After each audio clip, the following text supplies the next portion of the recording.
2024년도 한 해도 여러분 수요예배를 또 사모하고 또 하나님께 예배드리면서 헌신해 주셔서 감사함을 드리고 또 하나님께 영광을 돌립니다. 여러분, 사랑은 좋은 겁니까? 당연히 나쁜 겁니까? 좋은 겁니까? 좋은 거죠. 그러면 사랑은 쉬운 겁니까? 어렵습니까?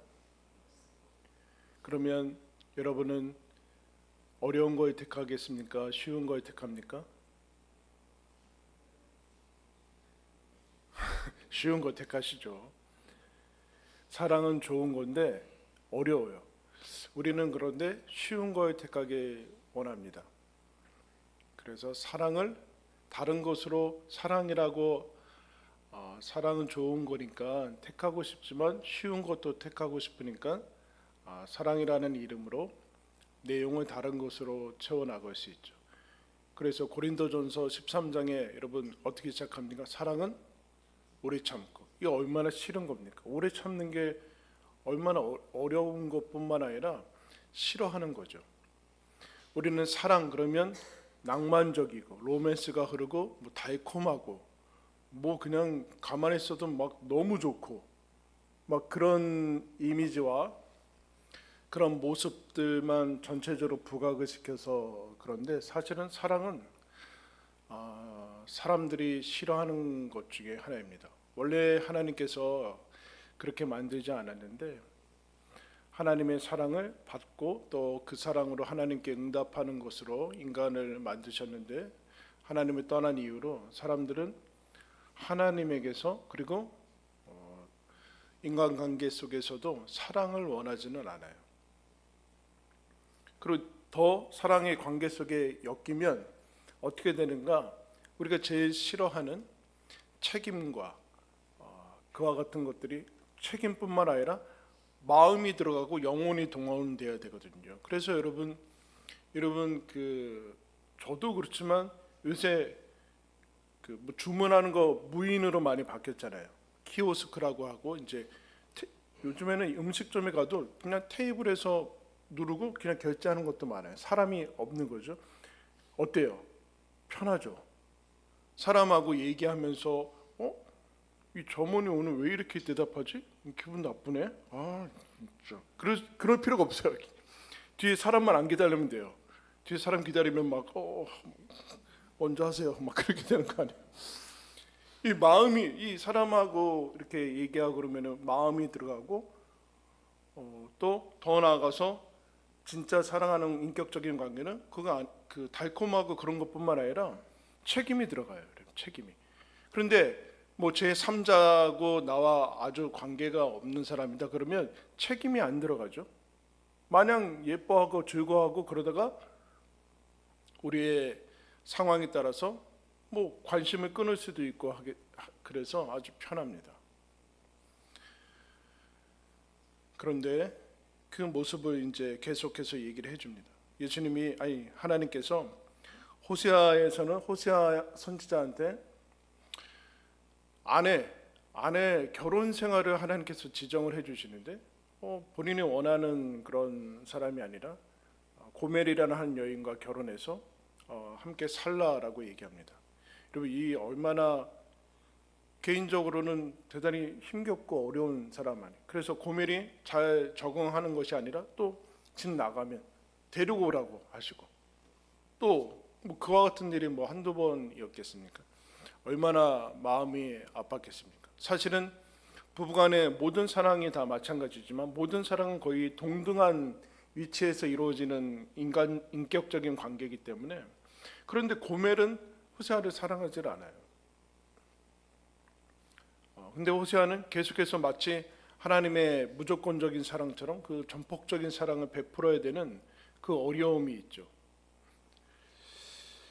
오늘 1절 말씀을 보면은 이스라엘이 어렸을 때에 내가 사랑하여 내 아들을 애굽에서 불러냈거늘 그러면서 갑자기 부모와 자녀 관계의 사랑으로 전환을 좀 합니다.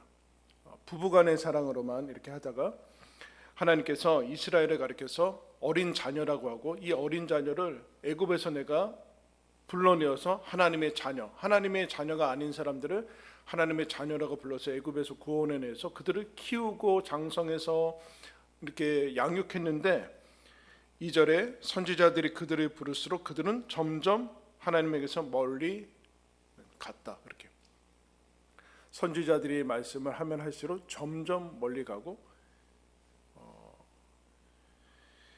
바알들에게 이제 우상 숭배했다. 그렇게 얘기합니다. 하나님께서 번성하게 해주셨지만 번성하면 번성할수록 우상 숭배를 더 많이 하는.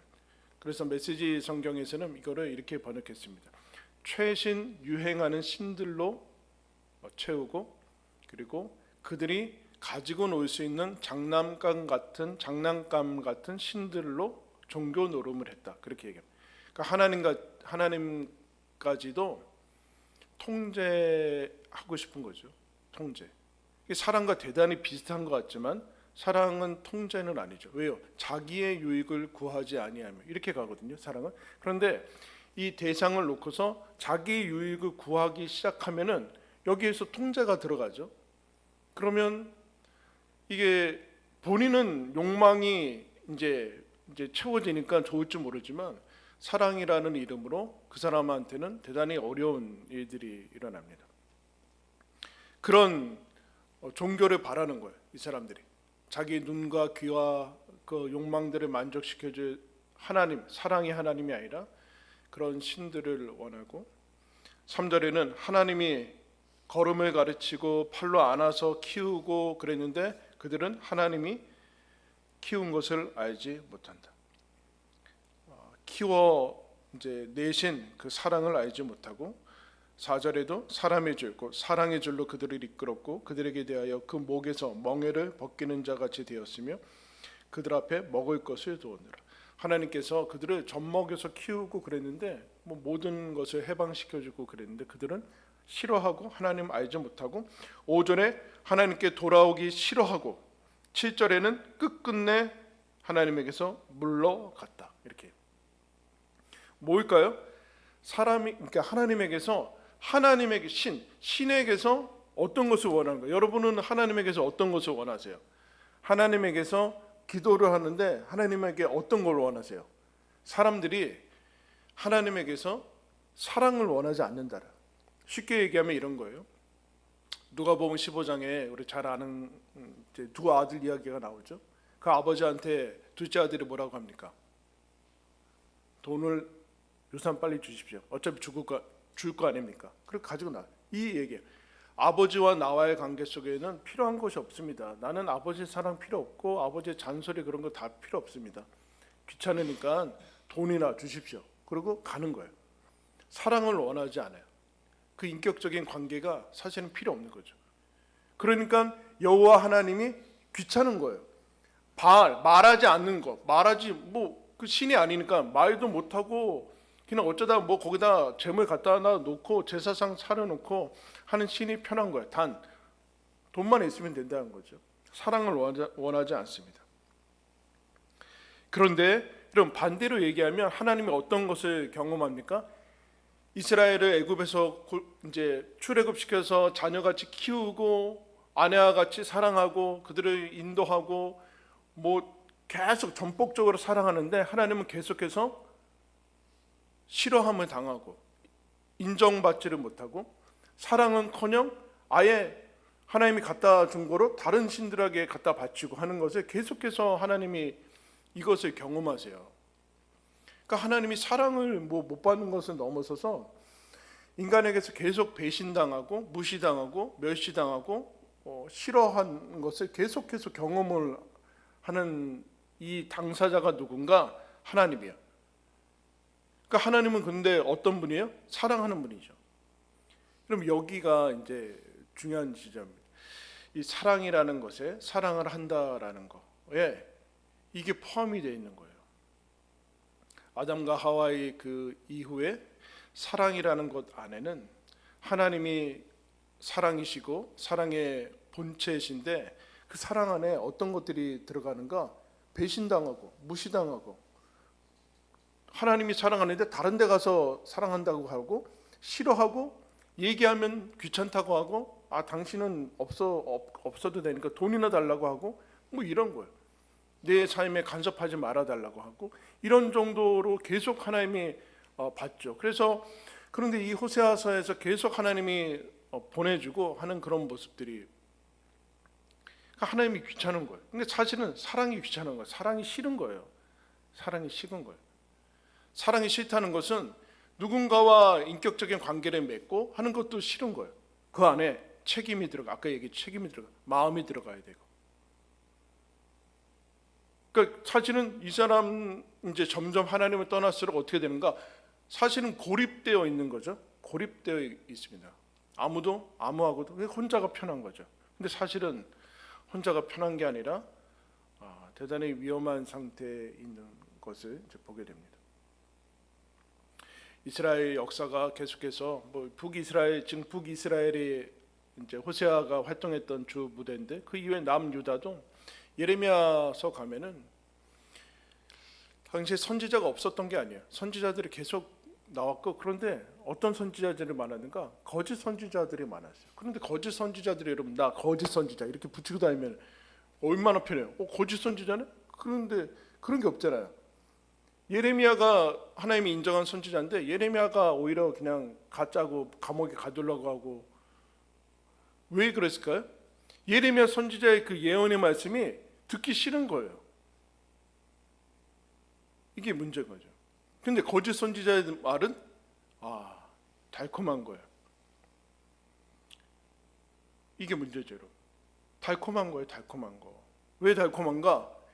이 거짓 선지자들은 이 백성을 향해서 아무런 책임을 가지고 싶지 않으니까 달콤한 얘기만 해서 그들이 원하는 것들을 얻어내는데 목적이 있는 거죠. 이 사람들은 다 그냥 고객이에요, 소비자들. 좋은 얘기 해가지고 그들이 지갑만 열게 하면 되는 거지. 나는 이 사람들과 아무런 관계가 없어요. 하나님 아버지로서의 책임을 맡은 자의 말이 나가지 않는 거죠. 그러니까 여기 와서 밖에서 하나님의 백성답게 살지 않는데 여기 왔는데 그러니까 거짓 선지자들은 너무 잘하고 있다. 평안하다. 당신들 구원받았습니다. 평안하다. 계속 그 얘기만 잘하고 있습니다. 잘 될 겁니다. 이 얘기만 하니까 사람들이 좋죠. 근데 여기 예레미야는 참 선지자라면서 맨날 하는 소리가 니네는 망한다. 바벨론으로 끌려가라. 그러니까 이게 들어올 수 있냐라는 거죠. 들어올 수 있냐. 근데 이 듣는 사람들도 그렇고 거짓 선지자들은 원래 그 목적이 아니니까 그렇게 얘기하는데 이 듣는 사람들 왜 그러는가? 쉬운 길을 택하는 거예요. 쉬운 길을 어떤 길을 택하는가? 하나님이 나한테 얘기해서 무슨 삶을 고치고 그런 거 귀찮다는 거예요. 하나님은 그냥 천국이나 주고 내 필요한 거나 주고 근데 바알이라는 신이 그런 거를 하고 있네요. 거기에 예수라는 이름 붙이고 그거 믿으면 되는 거예요. 내가 원하는 거 주고 내 삶을 하나님이 고치라고 하죠. 그런데 하나님은 뭐라고 하는가? 나는 너희들이 계속해서 1장부터 얘기하듯이 계속해서 징계를 하시고 너희들 그러면 안 된다. 망한다. 다 없어진다. 이제 말릴 것이다. 모든 것이. 그러면서 계속 얘기를 하는 이유는 무엇인가? 하나님은 그런 것 가지고는 안 된다. 내가 너희들의 삶에서 너희들을 만든 목적이 그것이 아니고 그렇게 살면 안 된다. 모든 것이 풍족해도 너가 누구냐의 문제다. 너가 어떤 사람이 되가냐에 하나님은 관심이 있는 거지. 그게 무슨 의미가 있는 거예요? 무슨 의미가? 나가서 여러분 자녀들이 나가서 학교 갈 때는 학교 안 가고 몰래 가서 뭘 나쁜 짓 해가지고 돈을 왕창 벌어가지고 엄마 그 C사 백을 하나 사왔어요. 그러면 어떻게 해요? 엄마가 넌 진짜 효자구나. 학교 갈 필요 없야. 무슨 학교 갈 필요 없냐. 돈이 책을 그럽니까 여러분? 그거 어떻게 해요? 이거 비싸가지고 찢지도 못하고 어떻게 다 찢어버려야죠 여러분. 더 나아가서 도둑질해서 몰래 사기치고 그래서 가져왔어요. 나쁜 짓 해서. 그러면 이걸 어떻게 해요? 너 죽고 나 죽자 이렇게 나가야죠. 지금 하나님이 지금 그러고 있는 거예요. 하나님 내가 제사 갖다 바치고 재물 갖다 바칠 때니까 나한테 아무 소리 하지 마세요. 하나님이 그것은 못 보겠다. 그럼 여기서 하나님이 다 맨날 그럴수록 물러가는데 7절 마지막 부분에 더 안타까운 얘기가 나오죠. 그들을 불러 위에 계신 이에게로 돌아오라 할지라도 일어나는 자가 뭐래요? 하나도 없다. 이럴 수 있나? 한 명도 없다는. 근데 그 중에 지금 인생을 하나님 믿어가지고 제일 완전히 어떻게 보면은 완전히 꼬이고 완전히 진짜 맨날 눈물 흘리고 막 분노하고 속상하고 한 사람이 있어요. 누구예요? 호세아죠. 호세아. 하나님 믿어가지고 하나님 나한테 임해가지고 이게 뭐예요 도대체? 한 번뿐인 인생의 결혼 생활이. 근데 이 사람은 계속 사랑을 하라는 거야. 한 명만 지금 이루고 있어요. 그럼 왜 이렇게 하나님께서 이렇게 하시는가? 그러면 이 정도니까 당연히 이스라엘은 망하고 없어지고 그래야 되는데 하나님이 계속해서 징계의 말씀을 하시면서 뭐라고 얘기하시는가? 8절에 우리 다 같이 한번 읽겠습니다. 시작. 에브라임이여 내가 어찌 너를 놓겠느냐.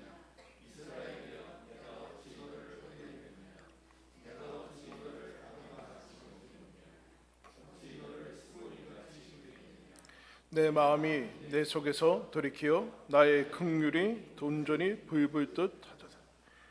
에브라임이여, 북이스라엘을 가리키는 거죠. 에브라임이여 내가 너를 놓겠느냐, 어찌 놓겠느냐. 이스라엘이여 내가 너를 어찌 버리겠느냐, 내가 너를 어떻게 단념하고 포기하겠느냐. 내가 너를 어떻게 아드마, 거기 스보임 나왔는데 여러분 이게 창세기 14장에 가면 아브라함이 정착한 땅에 그 주변에 소돔과 고모라가 있었어요. 롯이 이제 간 땅이죠. 그 전에 소돔과 고모라가 있는데 그 땅의 이름들이 소돔 왕 베라, 고모라 왕 바르사, 아드마 왕 시납, 스보임 왕 세메베. 즉 소돔 고모라 그 주변 지역에 소돔과 고모라, 스보임, 아드마 다 그 지역인데 그 지역 소돔과 고모라가 이제 대명사가 됐죠. 죄악에 관영해서 멸망한 지역 중에 대명사인데 스보임과 아드마도 소돔과 고모라가 망할 때 같이 망했어요. 그래서 신명기 29장 23절에 하나님의 말씀을 너희들이 떠날 때 이렇게 될 것이다. 그 온 땅이 유황이 되며 소금이 되며 또 불에 타서 심지도 못하며 결실함도 없으며 거기에는 아무 풀도 나지 아니함이 옛적에 여호와께서 진노와 격분으로 멸하신 소돔과 고모라와 아드마와 스보임의 무너짐과 같음을 보고 물을 것이다. 저거 어떻게 소돔과 고모라와 스보임과 아드마 같이 됐느냐? 그렇게 할 것이다. 그 이제 진노와 멸망의 대명사가 된 것이죠. 나는 너희들을 그렇게 할 수 없다. 7절까지만 보면은 이 아브라함 이제 이스라엘의 그 삶의 모습들을 보면은 소돔과 고모라 같이 끝날 것이다. 그리고 아드마와 스보임 같이 멸망할 것이다라고 흔적도 찾지 못할 것이다. 그렇게 나와야 되는데 그 다음에 여러분 우리가 알다시피 아시르가 와서 북이스라엘의 그 명목은 다 없어지죠. 그러나 없어지지는 않아요. 포로로 잡혀가고 나중에 다시 돌아오고 그래서 예수님까지 계속 가지 않습니까? 소돔과 고모라의 사건을 아시죠? 여러분 소돔과 고모라에 아브라함과 롯이 이제 같이 갔을 때 그 다음에 그 가축들이 너무 많아져서 아브라함과 롯이 헤어집니다. 롯 보고 아브라함이 너가 먼저 정해라. 그럼 나머지를 택하겠다. 그러니까 롯이 소돔과 고모라를 택하죠. 여러분 소돔과 고모라가 멸망하기 전이기 때문에 에덴 동산 같더라. 그렇게 얘기했습니다. 여러분 소돔과 고모라가 그래서 그래요. 롯이 왜 소돔과 고모라를 택했을까요? 네? 거기 이 사람들 목축해야 되고 그러는데 왜 소돔과 고모라를 택했을까요? 거기 아브라함하고 가뭄했을 때 여기저기 돌아다녔거든요. 거기가 훨씬 향락의 도시인 거예요. 롯은 아브라함보다 그렇게 신앙이 없으니까 거기를 그래서 택하죠. 조금 있으면 이제 멸망하죠. 아브라함은 그냥 여기서 남죠. 그런데 그게 문제가 아니라 알다시피 여러분 소돔과 고모라가 망하는 이유는 왜 망합니까? 롯이 거기 있었는데 아브라함이 하나님께서 이제 아브라함한테 그 소돔과 고모라 가기 전에 아브라함의 집에 잠깐 들리세요. 하나님께서 하나님의 사자들과 그러니까 아브라함이 그 당시에는 환대 이제 잘 맞이해서 손님을 나그네를 대접하는 환대의 문화가 있기 때문에 그 사람들을 그 하나님의 사자인 거 알아보고 대접하고 그러죠. 그러자 하나님께서 내가 내 친구인 아브라함한테 하나님의 일을 숨기겠느냐 하면서 내가 지금 사실은 소돔과 고모라가 죄악에 관영해서 과연 그런지 알아보러 가는 중이다. 그러니까 아브라함이 여러분 어떻게 해요? 창세기에 다 가고 아브라함만 하나님 앞에 그대로 서서 아브라함이 그 유명한 기도를 하죠. 하나님이 정직과 공의의 하나님인데 거기에 수많은 사람이 있는데 의인과 함께 죄인과 함께 의인을 멸하시렵니까? 그러면서 유명한 기도 50명 있으면 용서해 줘. 45명, 40명, 30명, 20명, 10명 그렇게 하고 가죠. 그 다음에 19장에 가면 소돔과 고모라가 어떻게 돼요? 멸망합니다. 10명이 없었다는 얘기죠. 그러니까 소돔과 고모라가 멸망한 이유는 죄악의 관영에서가 아니라 10명이 없어서다라고 알고 있습니다. 그런데 거기 롯이 있었어요. 롯의 가족들이.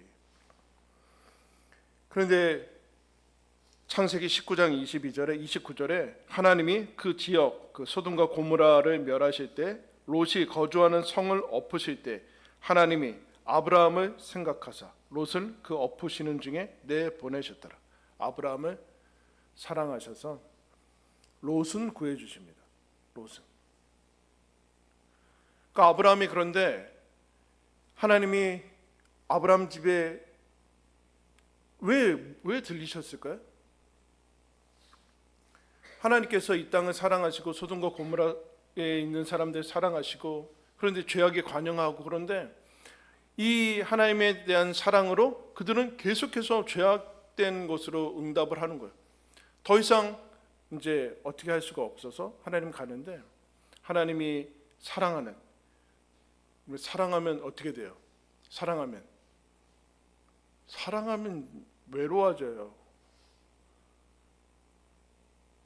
이 하나님이 사랑하는데 이 정직과 공의의 하나님, 거룩함의 하나님이 이 사랑과 이걸 어떻게 할 수가 없어서 가다가 중간에 아브라함한테 들려요. 하나님의 마음을 그나마 알고 있는 아브라함한테. 아브라함이 하나님을 알죠? 멈춰서서 하나님 10명이면 그래도 그래. 하나님이 그 마음을 가지는 거죠. 아브라함이야말로 하나님을 아는 거 아니에요. 하나님이 10명까지만 있어도 하나님이 그러실 분이 아닌데 하나님이 너무 힘드시겠구나. 아무도 하나님을 사랑하지 않는 상태이기 때문에 오셨을 텐데 그래도 10명이면 하나님 그래도 할 수 있지 않습니까? 괜찮습니다. 근데 10명이 없는 거예요.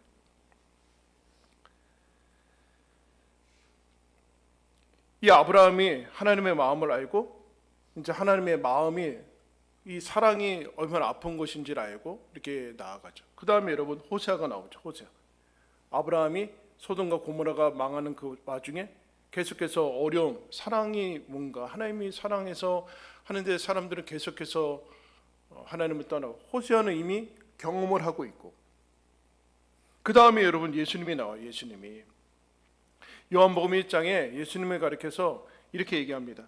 참 빛 세상에 와서 각 사람에게 비추는 빛이 있었나니 그가 세상에 계셨으며 세상은 그로 말미암아 지은 바 되었을 때 세상이 그를 알지 못하였고 자기 땅에 오매 백성이 영접하지 아니하였다. 참 빛으로 여러분 생명의 빛으로 메시아의 빛으로 왔는데 어때요? 사람들이 그로 말미암아 창조되었고 창조된 모든 사람들이 그를 환영하지 아니했다. 영접하지 아니했다. 그를 반가이 맞이하지 아니했고 아예 몰랐다. 그렇게 얘기를 하고 있어요. 하나님이 이 땅을 만드시고 예수 그리스도 메시아를 보내셨는데 메시아를 기다리는 사람들까지 세례 요한도 나중에 헷갈리잖아요. 세례 요한이 메시아로 왔으면은 이 거시적인 일을 하고 이스라엘 독립을 하고 경제를 살려야지 지금 시각장애인 눈 떠주고 그거 무슨 티가 납니까? 이렇게 세례 요한이 대단히 어려워요. 근데 예수님이 답을 해주잖아요. 나로 말미암아 못 걷는 사람이 걷고 못 보는 사람이 보고 마지막에 가난한 사람이 복음을 듣게 될 것이다. 이게 너희들한테는 복음이 아니 세상에서는 이게 복음이 아니죠. 죄 밑바닥에 있는 사람들이 가난한 자에게 복음이 전해져서 하나님의 자녀가 되는 게 그 사람들한테는 중요하지 않은 거죠. 근데 예수님이 오셔서 이와 같은 대접으로 오세요. 그래서 여러분 잘 알다시피 성탄에 마리아와 요셉이 호적하러 갔다가 방이 없어가지고 어디로 갑니까? 방이 없잖아요. 그 당시 모든 사람들이 저에게 그 호적으로 왔으니까 방이 없을 거 아니야. 방이 물론 돈이 있었으면 구했겠죠. 근데 그 정도의 그 여력이 없으니까 마리아와 요셉이 갈 데가 없어서 그냥 짐승이 있는 곳에서 예수님이 태어나는 거 아니에요. 그거 다 알잖아요. 이 땅에는 이 땅을 창조한 온 우주를 창조하신 분이 이 땅에 오셨는데 한 평도 인간들이 허락을 하지 않는 거예요. 인간들이. 그런데 이것을 예수님이 하나님께서 이미 예언을 하셨습니다. 이사야 53장에 잘 아는 말씀으로 그는 사람들에게 멸시를 받고 버림을 받고 고통을 많이 겪었습니다. 그는 언제나 병을 앓고 있었습니다. 사람들이 그에게서 얼굴을 돌렸고 그는 멸시를 받으니 우리도 덩달아 그를 귀하게 여기지 않았습니다. 세번역 말씀이에요. 그는 실로 우리가 받아야 할 고통을 대신 받고 우리가 겪어야 할 슬픔을 대신 겪었다. 그러나 우리는 그가 징벌을 받아서 하나님에게 맞으며 고난을 받는다 생각하였다. 그가 찔린 것은 우리의 허물 때문이고 그가 상처를 받는 것은 우리의 약함 때문이었다. 그가 징계를 받음으로써 우리가 평화를 누리고 그가 매를 맞음으로써 우리의 병이 나았다. 뭐라 그래요? 하나님의 아들 예수 그리스도가 이 땅에 오셔서 뭘 받으십니까? 멸시를 받고 무시를 받고 귀히 여기지 않았다. 우리도 덩달아서 귀히 여기지 않았다. 무슨 얘기를 하고 싶은 걸까요? 사랑 안에 이게 들어가 있다는 얘기예요. 예수님이 사랑하셔서 목숨을 바치기 위해서 왔는데 그러면 사람들이 알아줄 거라고 했는데 알아주지 않고 멸시하고 귀히 여기지 않고 흠모할 만한 것이 없고 결국에는 못 박아 죽이는 것이 이 사랑 안에 들어가 있다는 거예요.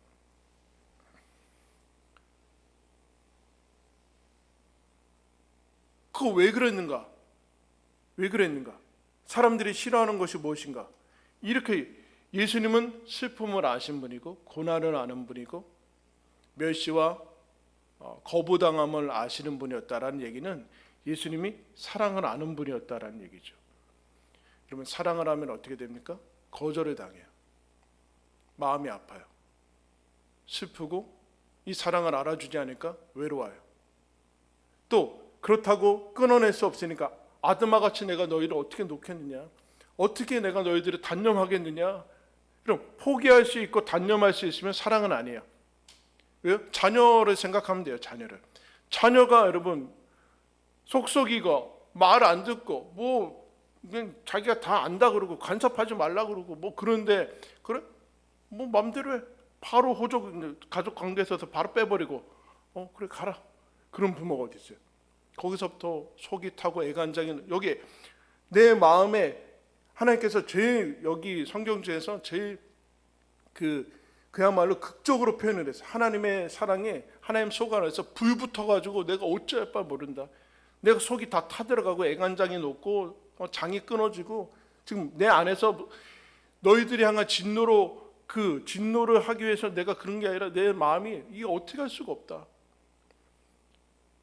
사랑을 해서 이걸 아는 거죠. 근데 여러분 사람들이 아까 왜 싫어한다고 그랬어요? 사랑 안에 슬픔이 있고 책임이 있으니까 아파해야 되고 속 썩어야 되고 기다려야 되고 거기서 나의 못남을 봐야 되고 멸시하는 것을 받아야 되고 거부하고 거절당하고 하는 것들을 경험해야 되니까 사람들이 사랑을 택하지 않는 거죠.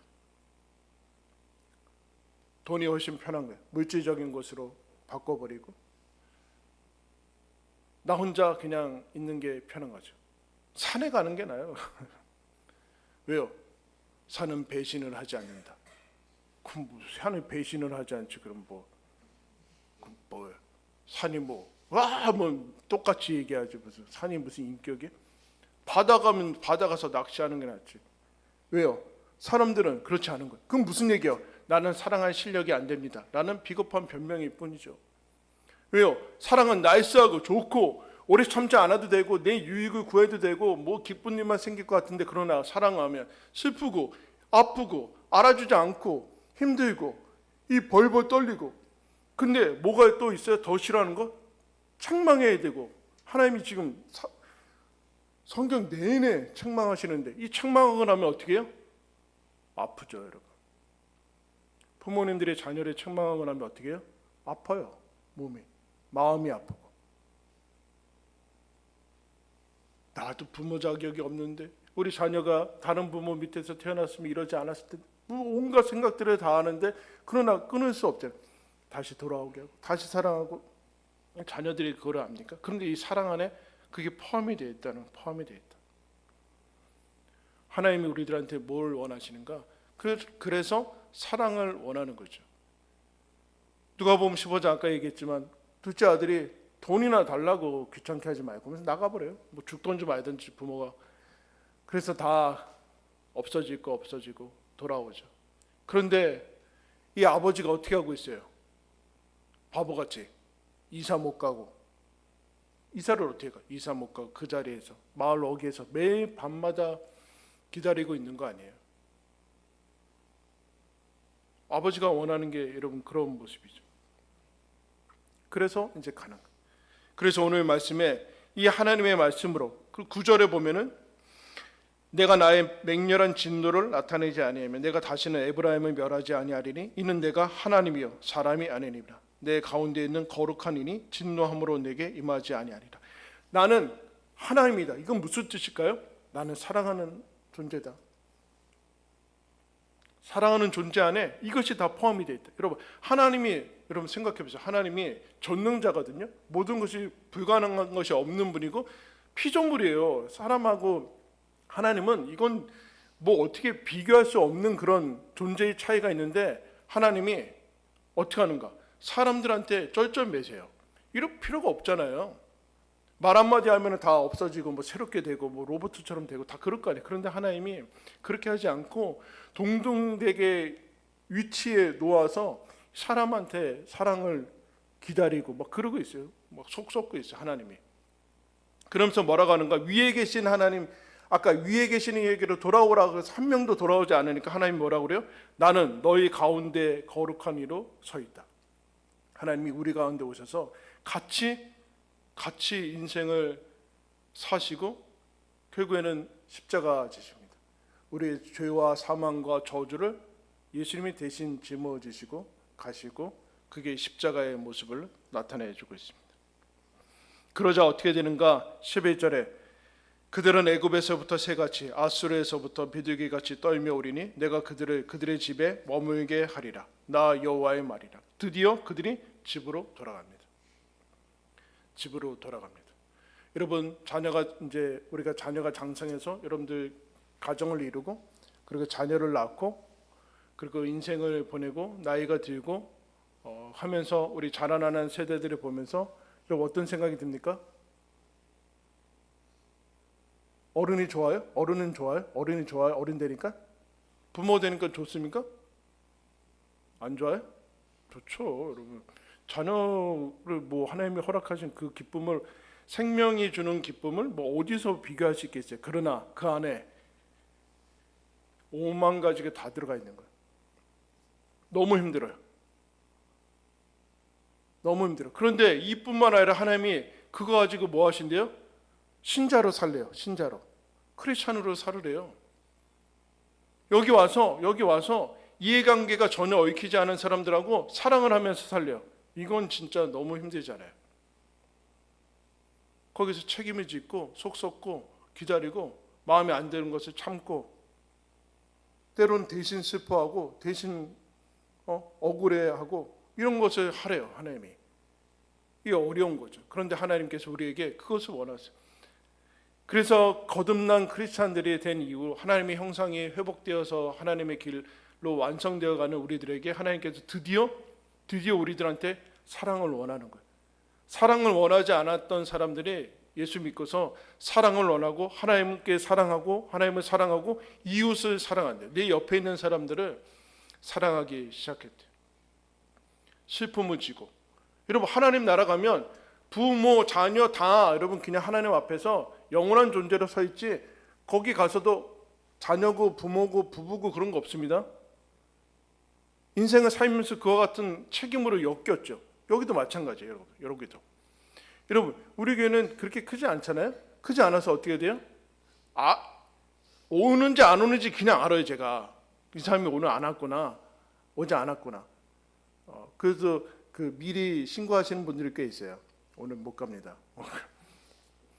이 얼마나 귀찮아요, 여러분. 생각해 보면 뭐 교회 가는데 내가 쌤한테 뭐 간다 안 간다 이래야 돼? 그러면 안 그런 데 가서 무책임하게 살겠다는 거예요? 사랑하고는 아무 상관이 없는 존재로 살겠다는 거 아니에요. 옆에 사람하고도 모르고 내가 원하던, 나한테 뭐라 그럴 사람도 없고 가도 신경도 안 쓰고 나는 내가 알아서 할 테니까 신경 쓰지 말아라고 하는 그 생각 속에서는 거기에 무슨 책임이 있어요? 무슨 오래 참고 내 유익을 구하지 아니하고 진리와 함께 기뻐하고 같이 아파하고 같이 웃고 하는 게 어딨냐고요. 그러니까 거기에는 사랑이 자라나가지 않죠. 근데 하나님이 원하시는 것은 다 좋다, 다 없어도 된다, 나는 너한테 사랑을 원한다, 하나님을 사랑해라. 하나님 그런 거 원하지 마세요, 다른 거 드릴게요, 제사 드리고, 그렇게 안 된다. 하나님이 사랑하는 사람으로 크라는 거예요. 그래서 우리가 잘 아는 말씀으로 내가 확신하노니, 로마서 8장에 사망이나 생명이나 천사들이나 권세자들이나 현재일이나 장래일이나 능력이나 높음이나 깊음이나 다른 어떤 피조물이라도 우리를 우리 주 그리스도 예수 안에 있는 하나님의 사랑에서 끊을 수 없으리라. 무슨 뜻일까요? 이스라엘아, 내가 너를 어찌 포기하느냐? 에브라임아, 내가 너를 단념한 일은 없다. 나는 너를 사랑한다. 그러니 너도 사랑의 사람으로 서 있어야 된다. 슬플 것이고 외로울 것이고 오해받을 것이고 거부당할 수도 있고 기다려야 될 것이다. 속 썩어야 될 것이고 애간장이 녹을 것이다. 힘들 것이다. 이게 사랑이 아닌가? 라고 포기하고 싶을 것이다. 단념하고 싶을 것이다. 그런데 하나님이 너를 포기하지 않듯이 너도 포기하지 않아야 된다. 너가 포기해도 하나님은 포기하지 않는다. 그럼 거기 안에 저와 여러분이 들어가 있습니다.